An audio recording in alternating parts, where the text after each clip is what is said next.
मध्य प्रदेश स्वास्थ्य मंत्रालय द्वारा एएनएम की भर्ती निकाली गई है। भर्ती में मेरिट लिस्ट पर आने के बाद वेरिफिकेशन किया जा रहा था। एएनएम का 18 महीने के डिप्लोमा को संस्था ने पात्र घोषित किया है। मध्य प्रदेश स्वास्थ्य संचालनालय ने एएनएम का डिप्लोमा को दे दिया।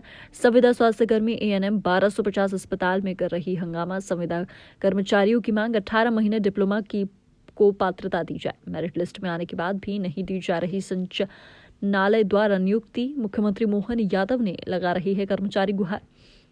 कर्मचारियों की मांग पूरी नहीं होने पर संविदा कर्मचारी करेंगे हड़ताल। 29 फरवरी को मुख्यमंत्री मोहन यादव द्वारा दिए जाएंगे नियुक्ति पत्र। ऐसे में मेरिट लिस्ट के आधार पर चयनित अभ्यर्थियों को नहीं दी जा रही है नियुक्ति। मेरिट लिस्ट के अनुसार चयनित अभ्यर्थियों को नियुक्ति दी जाए।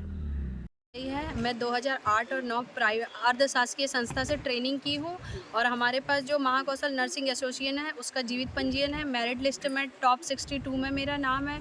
बट अब मैडम और सारे अधिकारियों का कहना ये है कि प्राइवेट संस्था से जो भी किया है ट्रेनिंग उनको मतलब शासकीय जॉब में नहीं, इससे विगत वर्षों में जो भी ट्रेनिंग हुई है और जो भी हमारे साथ सीनियरों का रेगुलर हुआ है तो वो भी व्यापम फाइट करके 2016 में उनकी भी रेगुलर में उनकी भी भर्ती हुई है। जब उनको नियमितीकरण मिल सकता है तो फिर हमको क्यों नहीं। लास्ट टाइम में भी हमने व्यापम फाइट किया था। मेरा जर्नल कोटा है, 1 नंबर से हम पीछे हो गए थे।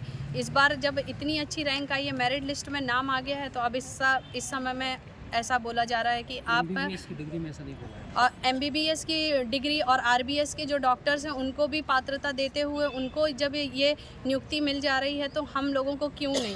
और जब हमें नर्सिंग कैडर से ही अलग किया है तो जो हमारी ये ट्रेनिंग होती थी एक्सिलरी नर्स मिडवाइफरी वो 10th बेस में होती थी।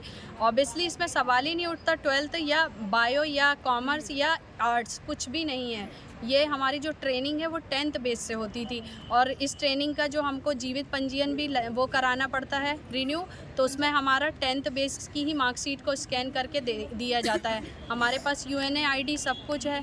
फिर जो अर्धशासकीय संस्था चल रही हैं उनको भी बंद किया जाए। ये नाम बताइए अपना। मेरा नाम संजय तिवारी है जी। और देसी स्वास्थ्य कर्मचारी कल्याण संघ का प्रदेश सचिव हूँ। वर्ष 2023 में शासन द्वारा ग्रुप 5 के अंतर्गत भर्ती निकाली गई थी, जिसमें ANM के पदों की भर्ती के लिए उनके द्वारा 2 नियम डाले गए थे कि 2 वर्षीय डिप्लोमा एवं जीव विज्ञान से 12वीं पास होना चाहिए। जिसके संदर्भ में हमारी पूर्व में भी डायरेक्टर साहब से चर्चा हुई थी और कुछ लोग कोर्ट भी गए थे इस विषय को लेकर। तो कोर्ट में जब कोर्ट गए तो कोर्ट के द्वारा उनको परीक्षा में अनुमति सम्मिलित होने के लिए अनुमति प्रदान की गई, लेकिन उसमें अनुमति तो उन्हें मिल गई, परीक्षा भी दे ली। अब वो लोग पास भी हो गए और उनका मेरिट लिस्ट में निर्धारण भी हो गया। लेकिन मेरिट लिस्ट में निर्धारण के बाद जब ये वेरिफिकेशन कराने गए तो उसी नियम का हवाला दे करके इन सब लोगों को हमारी ANM को करीब 2500 पदों के अगेंस्ट भर्ती है, जिसमें से कि करीब 1000 से 1200 ANMs को इसलिए के बाहर कर दिया गया है कि आपके द्वारा एक तो शासकीय कॉलेज से शासकीय प्रशिक्षण केंद्रों से आपके द्वारा प्रशिक्षण नहीं लिया गया है। नंबर 2 कि आपके पास में 2 वर्षीय डिप्लोमा नहीं है, जबकि 1.5 साल का डिप्लोमा भी शासन द्वारा ही दिया गया है इसके पूर्व में। तो ग्रुप 5 में भी जो अलग अलग कोर्ट के तहत नियुक्ति हुई है, जैसे मेडिकल कॉलेज की है या हमारे संचालनालय की है या कमला नेहरू विभाग की है, इन तीनों के लिए अलग अलग क्राइटेरिया निर्धारित किया गया। किसी में 1 वर्षीय डिप्लोमा मांगा गया है उसी पद के लिए, किसी में 1.5 वर्ष का डिप्लोमा मांगा गया है उसी पद के लिए, और किसी में 2 वर्ष का डिप्लोमा मांगा गया है। तो ये अलग अलग भ्रांतियाँ क्यों?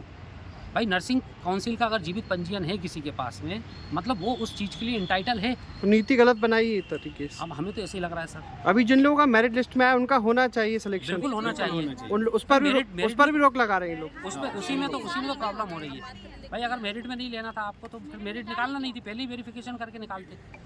मेरा नाम मंजूरी दांगी है और मैंने भी ग्रुप 5 का एग्ज़ाम दिया था। मेरा मेरिट में 74 पे नाम है, लेकिन जब हम लोग को ट्रेनिंग कराई थी तो उस समय ऐसा कोई रूल नहीं था कि आपको बायो सब्जेक्ट होना चाहिए। हम लोग को 12th अदर सब्जेक्ट से ट्रेनिंग दिया है और हम लोग संविदा में काम कर रहे हैं। 8-8 10-10 साल से नॉन बायो वाले होकर संविदा में काम कर रहे हैं। बट अभी ग्रुप 5 में हम लोग को बोला जा रहा है कि आपका बायो होगा तो आपका लिया जाएगा।